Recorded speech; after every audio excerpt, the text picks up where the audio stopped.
Va ko'rgan narsam hayotimdagi eng dahshatli manzara edi. Eshikdan kirib kelgan ikkinchi soya birinchisidan kattaroq va shaklsizroq edi. Uning qorong'ulik ichida pulsatsiyalanayotgan qizil ko'zlari bor edi.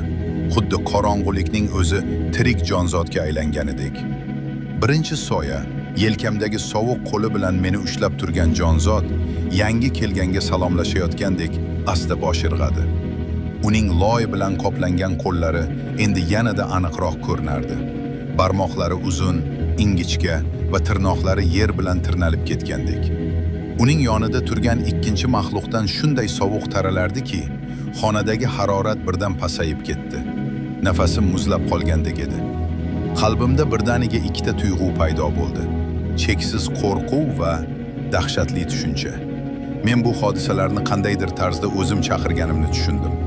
Qabriston yonidan o'tayotganda sezgan kuzatuvchilik hissi, o'sha nimadir noto'g'ri degan ichki ogohlantirish. Hammasi shunga ishora qilardi. Ammo qanday? Nima sababdan?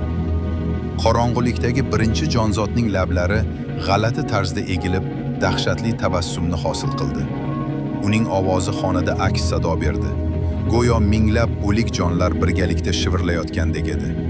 Sen bizning uyimizga kirganingda biz seni his qildik. Bizni uyg'otding.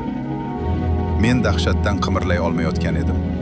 Bu qabristonga borganim oddiy bir sayr emas, balki qandaydir eskirgan, dahshatli energiya bilan aloqa o'rnatish bo'lganini tushundim.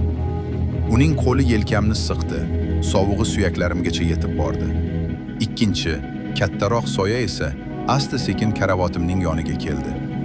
Undan chirigan tuproq va eskidan qolgan o'lim hidi anqib turardi. U qo'lini uzatdi. Bu qo'l inson qo'liga umuman o'xshamas edi, balki tuproq va suyaklardan iborat bir narsa edi. Uning tirnoqlari o'tkir va uzun edi, xuddi yer qatlamlarini tirnab chiqqandek. Uyg'onish vaqti keldi, dedi birinchi jonzot. Uning ovozi tobora kuchayib borardi. Ikkinchi jonzotning uzun tirnoqlari yuzimga yaqinlashdi. Men ko'zimni yumib oldim, o'limni kutgandek. Ammo u zarb bilan urish o'rniga yuzimni, ayniqsa ko'zlarimni yengil tirnadi. Og'riq emas, balki g'alati bir achishish hissi paydo bo'ldi. Ko'zimdan to'q qizil qon tomchilari oqib tushayotganini his qildim. Uning tirnoqlari teri ostiga singib borayotgandek edi. Keyin uzoqdan, juda uzoqdan sirena ovozi eshitildi. Dastlab xira, keyinroq yanada kuchliroq. Bu tez yordam yoki politsiya mashinasining ovozi edi. Maxluqlar bir zumga qotib qoldi. Ularning qizil ko'zlari bir-biriga qaradi. O'sha g'alati shivirlashlar yana boshlandi. Bu safar xuddi janjallashayotgandek edi. Vaqt kelmadi. Ular uyg'ondi, dedi ikkinchi jonzot. Yo'q, u bizniki, deb baqirdi birinchisi. Uning ovozi endi nafaqat quloqni, balki ruhimni ham yirtib yuborayotgandek edi. Sirena tovushlari tobora yaqinlashardi. Xuddi o'sha tovushlar bu dunyo va narigi olam o'rtasidagi pardani yupqalashib borishini ta'minlayotgandek. Yoki aksincha, ularni orqaga surayotgandek edi. Maxluqlar g'azab bilan menga qarashdi. Ular mening jismimni tashlab ketishni istamayotgan edi. Uning yelkamdagi qo'li yanada kuchliroq siqildi. Suyagim sinib ketadigandek tuyuldi. Nihoyat sirena ovozi uyim oldida to'xtadi. Eshik taqilladi. Qattiq, kuchli taqillash. Meni chaqirding, lekin vaqting kelmadi, deb shivirladi birinchi jonzot, yelkamdagi qo'lini tortib olarkan. Biz qaytamiz. Tungi 3da. Uning so'zlari bilan birga ikki qora soya xona bo'ylab juda tez harakatlandi. Xuddi shamoldek, ular yana ochiq turgan eshikdan oqib chiqib ketishdi.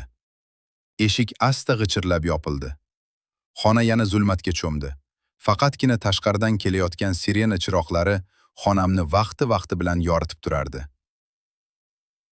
Meni qattiq titroq bosdi. Ko'zlarimdan oqayotgan qonni his qildim. Uning ta'mi achchiq va temirga o'xshash edi. Eshik taqillashi yana eshitildi. Bu safar yanada shoshilinch. Men yig'lagan holda javob berdim. O'sha tundan keyin men hech qachon tungi 3da uxlamadim. Har safar soat aynan shu vaqtni ko'rsatganda, xona ichidagi sukunat menga dahshatli maxluqlar qaytishini eslatib turardi. Ular menga biron nima qoldirib ketishgandek edi. Balki ko'zimga singib ketgan qon, balki ularning dahshatli nafasi. Balki shuning uchun ham endi men boshqa narsalarni ham ko'ra oladigan bo'lganman. Hozir ham ba'zida tun yarmida uyg'onib ketsam, eshik tutqichiga qarayman. Uning sekin harakatlanishini kutaman. Chunki men bilaman, ular qaytadi. Va men bu safar ularni qanday to'xtatishni bilmayman. Bu hikoyaning yakuni edi. Ammo mening dahshatimning yakuni emas. Hali ham tungi 3 da eshitiladigan ovozlar bor.